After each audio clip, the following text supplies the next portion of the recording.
పండిస్తున్న వాటి ప్రాసెస్లో ఏదైతే ఉంటుందో అలా ఇక్కడ పంట పండించే కొంతమంది వాళ్ళతో మాట్లాడి ఇదేంటి ప్రాసెస్ ఏంటి, మనకి పంట ఎలా చేతికి వస్తుంది అవన్నీ తెలుసుకుందాం. ఇదేంటి ప్రాసెస్ ఏంటి? ఇది ఆకమ్మ, విత్తనాలు పోసి ఆకు తీసి ఉడుపుడుతాం, అప్పుడు పంట పడుతుంది.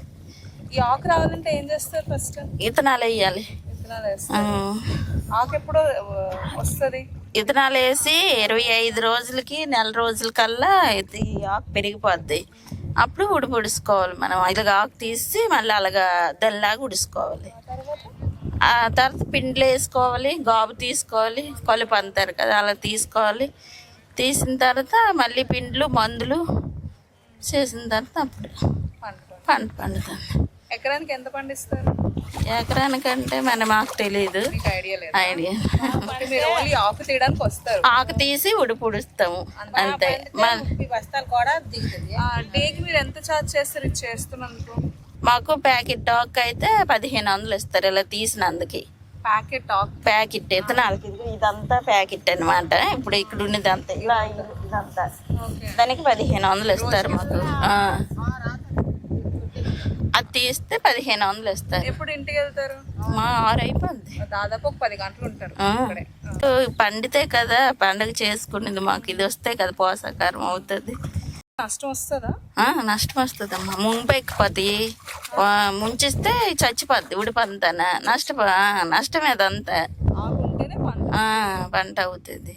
వర్షం కూడా వస్తే పంట అంతా మునిగిపోతే ఇంక నష్టమే. ఇంకా ఇంత మదుపులు పెట్టుకొని అనవసరం అయిపోతాయి. మడి నీరెట్టు దమ్మ అట్టాలా, ఆకు వెయ్యాలా, పిండి అయ్యాలా, ఆకు దెత్తలు పిలిచి ఆకు తీయించాలా. ఈ ఆకు కొట్టుకొని ఇంకో మళ్ళీ దమ్మట్టి ఆ ఆకు అందులో వెయ్యాలా. అది ఉడిపడాలా. అది ఉడిపుడిసిన తర్వాత పురుగొడితే పిండి చల్లాలా, మందు కొట్టాలా. బోళ్ళు పొర్రాకులు ఉన్నాయి.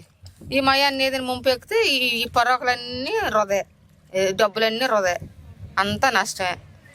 వాన కొరకంటుంది తినే నష్టం జరగదు. ఈ మధ్యన లైక్ ఇప్పుడు పంట వేసినప్పుడు మదుపుకు తగ్గ పంట వస్తుందా? అలాగే మరి బాగా పండితే వస్తుంది. నాకు పురుగదు నాకు ఇస్తే మరి అదే శుభ్రంగా పాడైపోయింది. పంటకు వచ్చిన చేనే పాడైపోయింది. ఇలాగ బురదలోనే కోసుకొని ఒడ్డుకి చేర్చుకొని అట్లా చేసుకున్నాం. మరి మంది ఉన్నట్టయితే ఒడ్డుకి చేరుతుంది, లేకపోతే అలాగా పాడ. అంటే సంక్రాంతి రైతు వచ్చిన కొత్త పంటతోనే కదా చేస్తారు. అదే మరి భూమి అంత కదా వ్యవసాయం పెట్టుకున్నాము. నలమాట 4000 ఎడితే ఇంట్లోని గింజలు ఉంటాయి కదా అని బాధపడి ఎట్టడమే కానీ దానికి రానేదండి. 500 ఇప్పుడు మాకు పొద్దుటికి 500 ఇవ్వాలి. అవన్నీ చూసుకుని పిండ్లు గాబులు తీయడము, అది కోత కొయ్యడము, అది నూరుకు నూరచడము, ఇన్ని ఉంటాయి అన్నీ. కానీ ఒక్క చుట్టూ 10,000 ఎట్టము, 4,000 ఎడతాము. ఇంట్లోని గింజలు ఉంటాయి అని ఒక ధైర్యమే కానీ పంట మాత్రం వెళ్ళిపోరానేదండి. పండించడం అనేది అంత ఈజీ కాదు. ఏదో భూమి ఉంది పంట పండించవచ్చు, రైతు బతికేస్తారు అనుకుంటాం. కానీ మదుపు ఎంతైతే పెడతారో అంత సాటిస్ఫైయింగ్గా వాళ్ళకి పంట కూడా ఈ మధ్య చేతికి రావట్లేదంటే వీళ్ళు మాటలు వింటుంటే. సో రైతు కష్టం రైతుకు మాత్రమే కష్టం కాదు, దేశానికి కూడా కష్టం.